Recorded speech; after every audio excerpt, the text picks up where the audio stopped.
DMTV Info, votre chaîne d'information en temps réel. La politique, la santé, le sport, les faits de société, la musique, les rumeurs et bien plus encore.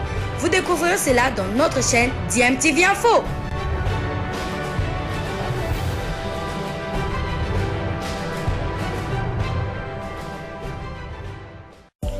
Vous êtes sur DMTV, bonjour ou bonsoir, tout dépend de l'heure à laquelle vous nous suivez. Tout plaisir est pour nous de vous retrouver, mais surtout de savoir que vous êtes nombreux en train de suivre votre chaîne YouTube DMTV. DMTV qui vous propose l'actualité, vous propose également des analyses et des réflexions sur des sujets d'actualité, sur des faits sociaux, tout simplement sur des réalités que nous observons ici chez nous en République démocratique du Congo.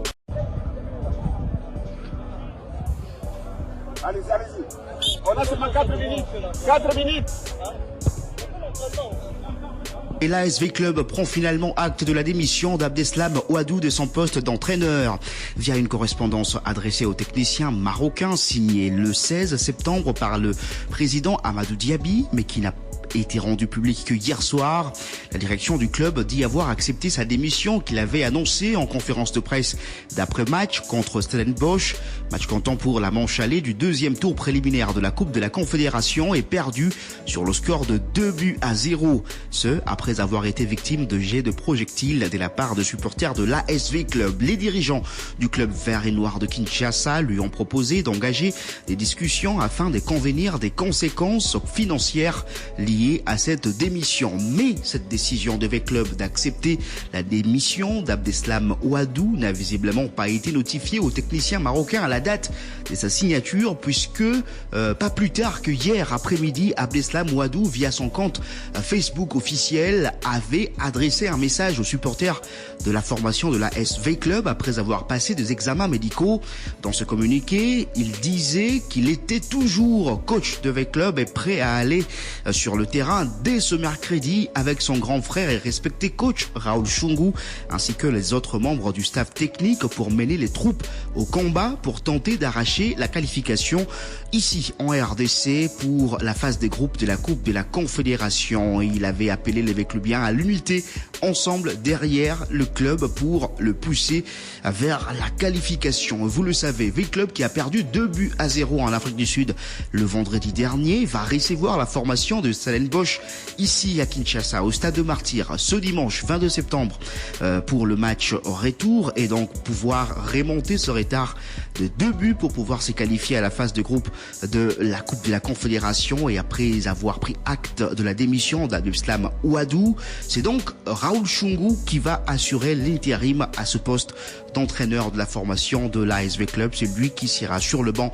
de la formation de V-Club ce dimanche contre la formation de Stellenbosch de l'Afrique du Sud dans ce match très important déjà pour le début de saison de la formation de V-Club, car une qualification ferait beaucoup de bien à la formation vert et noir de Kinshasa, mais une élimination va donc voir V-Club ne s'est contenté que du championnat de l'île Kokash Ligue 1 pour sauver sa saison. Et le match entre V-Club et Stellenbosch sera retransmis en direct sur Top Congo FM à 15h30 ce dimanche, tout comme le match de notre représentant de la RDC dans cette Coupe de la Confédération, le FC Saint-Éloi, Lupopo, qui recevra le même dimanche le club angolais des Bravos de Makish au stade Frédéric Kibasa Maliba.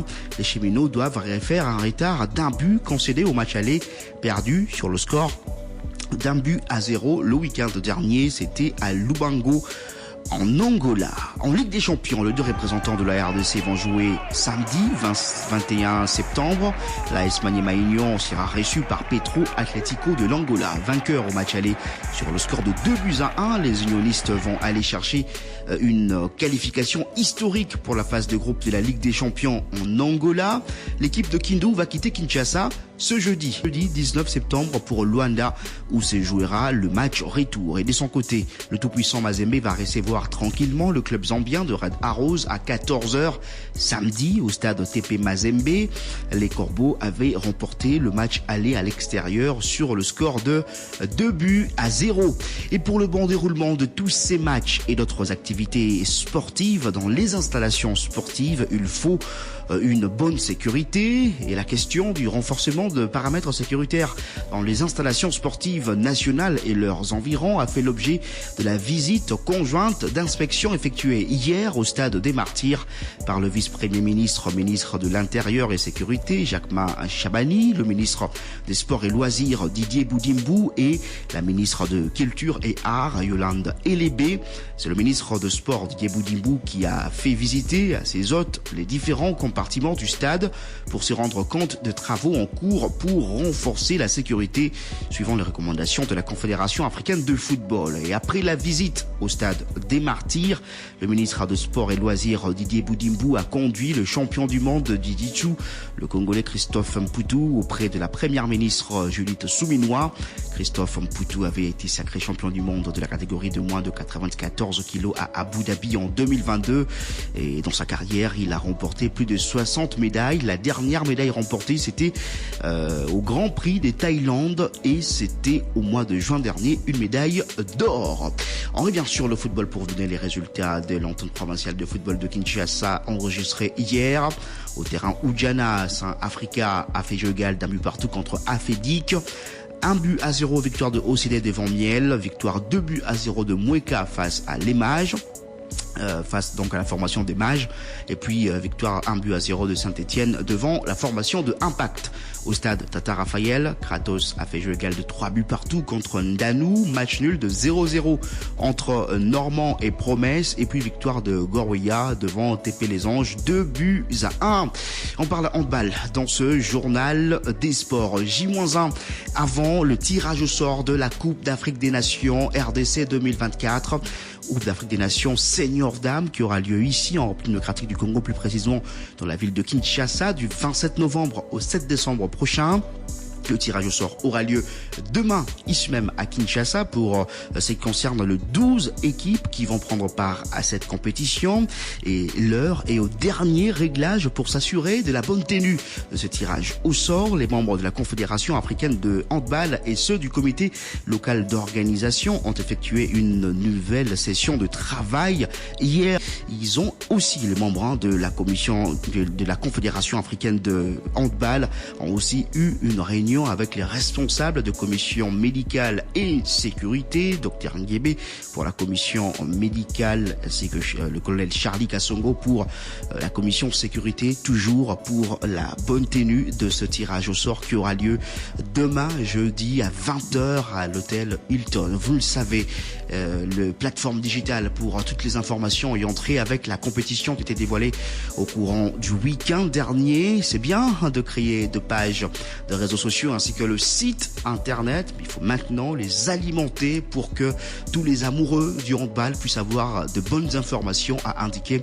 L'analyste sportif Simon Valdoyamba, on l'écoute. On se met devant les évidences. Ces lancements-là, ça montre à suffisance qu'au niveau des réseaux, que tout est déjà mis en place pour permettre à ce que RDC soit à la hauteur des attentes, parce qu'aujourd'hui les digitales deviennent indispensables au-delà de la presse traditionnelle, on va le dire ainsi. J'espère bien que l'agence en charge de la communication de cette compétition sera à la hauteur, mais il ne faut pas non plus oublier les médias traditionnels qui doivent aussi, de manière un peu plus intelligente aussi, accompagner cette très grande organisation ici en République démocratique du Congo. C'est une première. On souhaite bien que la réussite accompagne cet événement.